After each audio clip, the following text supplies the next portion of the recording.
the main features that really kept coming up in these ads was that you have everything you need on your phone regarding investing. So what more can an investment advisor do for you? Have someone to talk to, if for no other reason. Never leave expertise aside, leave training aside, experience aside, leave having made a quarter a century of mistakes aside.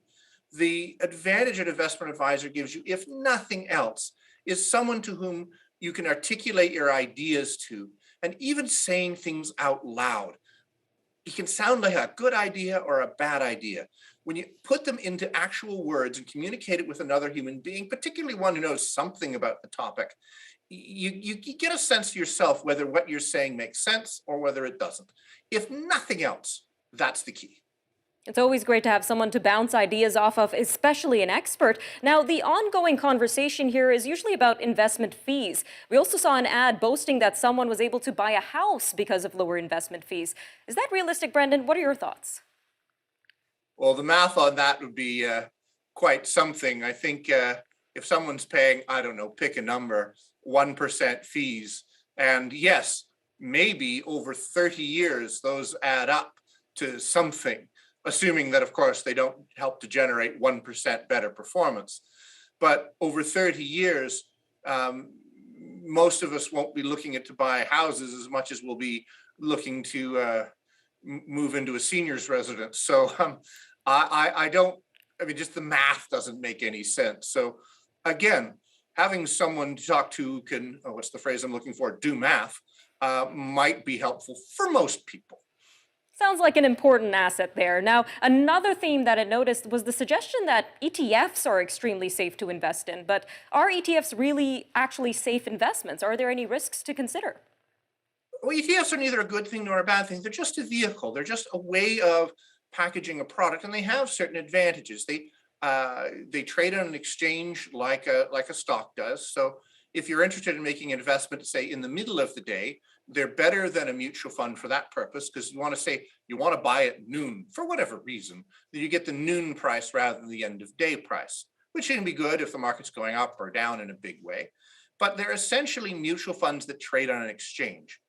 Originally, they were typically passive. They mirrored an index. So they were the TSX S&P Composite or the S&P 500. But more lately, they've been in different categories, some managed, some unmanaged. So it's just another way to package an investment, and rather than buying an individual stock, to broaden one's exposure, to diversify over a broader range of either passively invested or actively managed securities. All right, well, talking about different types of investments, let's get into crypto, Brendan. The Super Bowl was called the Crypto Bowl by many investors this year, but are they a high-risk investment? What is your advice around cryptocurrencies? Yes, is the answer to your first question. Of course, they're high risk. They are, anything that's so brand new, untested, and untried is high risk, just by definition. But I think there is a point to them. Like 40 years ago, and I think we've talked about this, people said, well, personal computers, you can keep recipes on them. Or 20, 30 years ago, people couldn't make money on the internet. Now you can't make money except for the internet.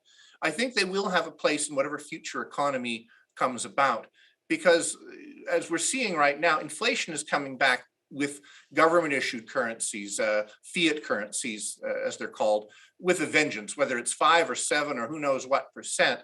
The value of money is being eroded, value of government currency. To have something that has a fixed quantity and is produced at a fixed rate and therefore holds its value better, probably longer term, whether it's Bitcoin or Ethereum or whatever it ends up being, the concept of what we so-called cryptocurrency, I think will have its place in a future economy. Lots to consider, Brendan. Thank you again for joining us today on Forum Daily. Thank you, Nima. Be well. You too. All right, stay with us. Of course, we have more news from around the world, but first, an interview about International Random Acts of Kindness Day, which is today. Stay with us.